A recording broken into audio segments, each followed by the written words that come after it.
Hello again, it's good to see you. I hope that you're doing well. I'm so excited to participate in the Panning Pro Tag, originally created by Jacqueline. You know her as FtWorthFamous here on YouTube. I'm gonna link her channel in the description box below, as well as the 10 very insightful questions that she came up with. Kind of a step beyond what Megan did with the Project Pan questionnaire. I will also link Megan's channel and my answers to the Project Pan questionnaire in the description box below. Maybe we need to like pass that tag around again and see how our answers have evolved. I don't know. But I'm also thinking, if you're interested in doing this and you participate in the panning community, whether you make videos on YouTube or you're Instagramming or you're on Twitter, I'd love to see your responses to these questions. So let's go on and get into it. Number one is, how did you learn about Project Panning and what was your first impression? I first learned about Project Panning via YouTube. It was back in 2009, 2010, and that was really during a period where there was a lot of influx of products. I bought a lot of makeup. I know a lot of other people bought a lot of makeup, so it really impressed me to see people attempt a Project 10 pan tag, and then finding YouTubers like Stacy or Strawberry Sweet, Andrea, Dolled Up Daisy. I've been watching both of them a very, very long time. They were two girls that really stood out in my mind of they're trying to use products instead of just buying more and more and more stuff, and that really impressed me. My first impression of actual Project Panning for myself was something that I realized I needed to do for myself. When I started panning back in 2012, I had a lot of big life events crash in all at the same time, and I felt very burdened by the weight of my makeup collection. Just a kind of background story for me, I found out I was pregnant with my second child at that time. My husband was transitioning out of active duty military. We had to sell our house and move, not once but twice within a 6-month period, and so I just felt very, very overwhelmed with my makeup collection. And Project Panning, I wasn't ready to just give away my whole makeup because I'd spent years, I call it the splurge and purge, because I would buy a ton of makeup and then I would purge it all, and then I'd be fine for a couple of weeks just dealing with the bare minimum, and then I'd start shopping again. I wasn't ready to do that again, but at the same time, Project Panning offered me the option of slowly starting to chip away in my makeup collection, even though it took me a very long time to start seeing some very major progress. So that was my first impression. Best decision to get started, but definitely was a really rocky road for me getting into it. So question number 2, what is the hardest thing that you've panned and the easiest? The hardest things for me to pan are those colorful powdered products, blush, bronzer, highlighter. They take so long commitment-wise for me. Anything face-wise is easy, and I can honestly say eyeshadow is easy because I go on and pan looks, so I don't really have to think a whole lot about those things, but time commitment is what really gets me in panning. So when I panned bronzers, they've taken me a year, some of them even 18 months. That's tough. It's a lot of commitment. Even Hoola, I'm battling that one right now, and I think I'm at least at a year, if not more, at this point. So it's been a long time. I know a Bare Minerals Ready Bronzer took me 18 months. Blush-wise, in my entire makeup wearing life, I've only finished 4 blushes. One of them was, and the funny thing is, it was all because of making videos here on YouTube, and that's something. But blush-wise, I finished the sample size of Benefit's Coralista, and then the only full-size blushes I finished were Marc Jacobs Outspoken, NARS Orgasm, and NARS Sin. They take a long, long time, so I feel you if you're panning blush and Project 10 pans, because commitment is real. Eyeshadow primers too, because those take like a year, if not some change, depending on how much you use and if you're wearing makeup every day. I do wear makeup every day, and it still takes me a long time. So, okay. Number 3, have you attempted a pan that palette? Why or why not? Yep, I've attempted several pan that palettes. It was the best decision I ever made on a whim, putting that challenge out there. I really didn't, I had no idea what I was getting myself into. to be honest with you, but I wanted to put the challenge out there, you know, just to see if I could do it. And I learned a lot about myself back in 2014. So it was hands down the best decision I could have ever made towards my makeup collection. It's made me very aware of not just where my money is, but how long it takes me to finish things. So hands down, if you've never participated in a Pan That palette and you don't feel ready to take it on, like a large palette, try doing a duo or a trio, maybe even a quad, just to kind of, you know, get you in that momentum, I guess, or mentality of panning a palette, and then take on a little bit more when you're ready, and a little bit more and a little bit more. The way I started it was I actually started panning a look from the Too Faced Romantic Eyes palette, and I actually finished four shades out of that palette. So I unintentionally kind of started panning it. And then, you know, when I started panning into the Naked palette, back when I began project panning, I wanted to pan specifically things that I saw hyped up on YouTube, and the Naked palette was kind of the epitome of that at that time, before the chocolate bar came out and other things. So that's kind of where I am with that one. So that gets us into number 4. Has panning affected your makeup buying habits, and if so, how?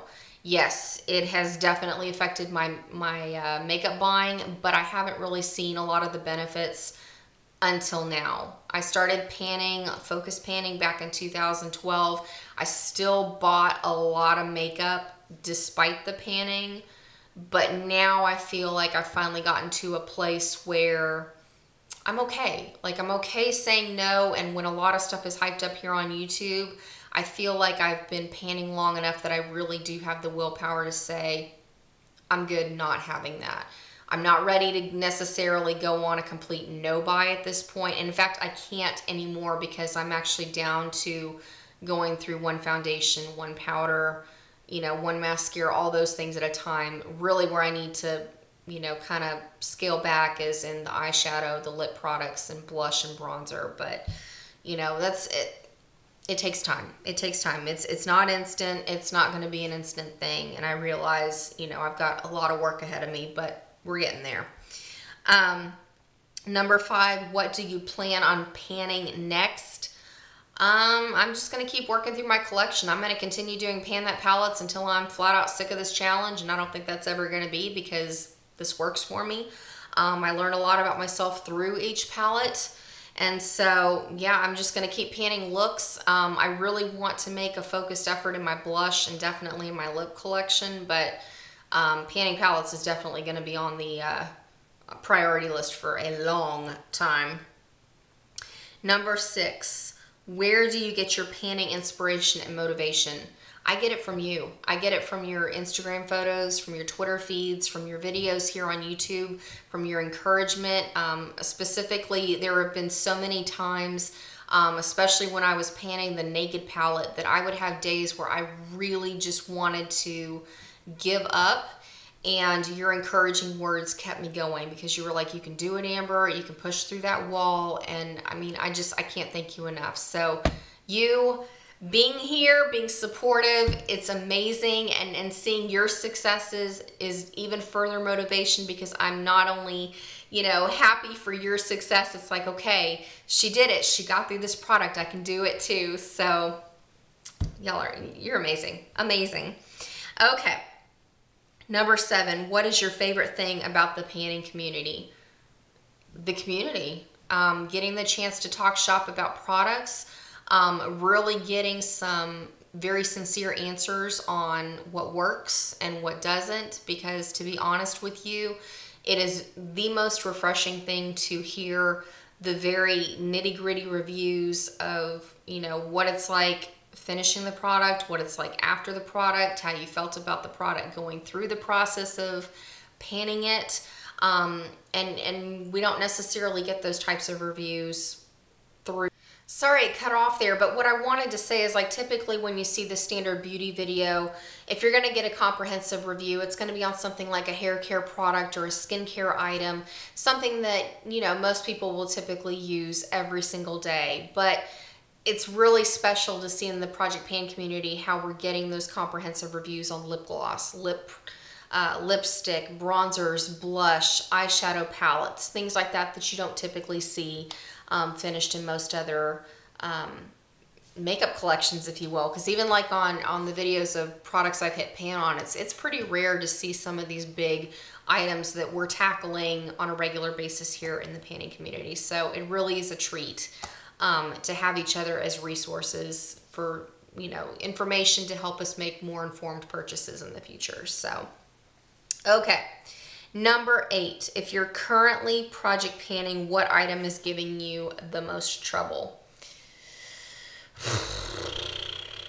Let's go with eyeshadow primer. I say that because just when you think you're at the very end of those tubes, there's more. And then you think, and then you have to like bend the tube down and squeeze and contort, and then there's still more. I felt that way about the Too Faced Shadow Insurance, and then panning the Wet n Wild Take on the Day eyeshadow primer. It's like you get to the very end of the tube, and right now I'm feeling it with the Urban Decay Primer Potion, because as you can see, it's getting flatter and flatter. But the problem is, once you take out the wand, talk about product packaging peeves, this would be one of them. I can still squeeze up eyeshadow primer potions, so I'm still not done with this thing, but it looks like it's empty, but it's deceptively not. But yeah, eyeshadow primer, hands down, is giving me fits. And I guess you could say Benefit Hoola, but once I repress that, it shouldn't be as complicated to get through, so it's not as annoying. All right.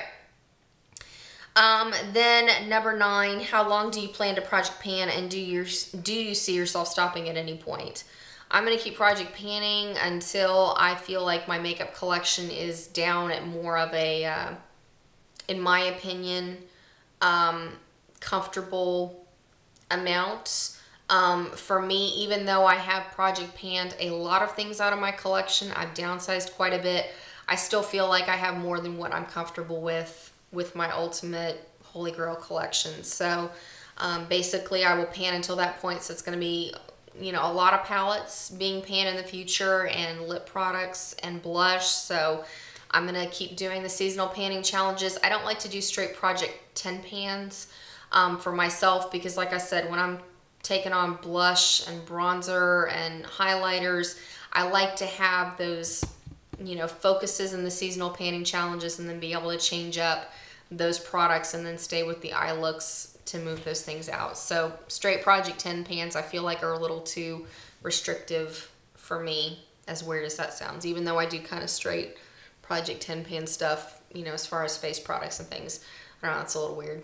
But yes, I will continue project panning till I get to where I want to be with my makeup collection.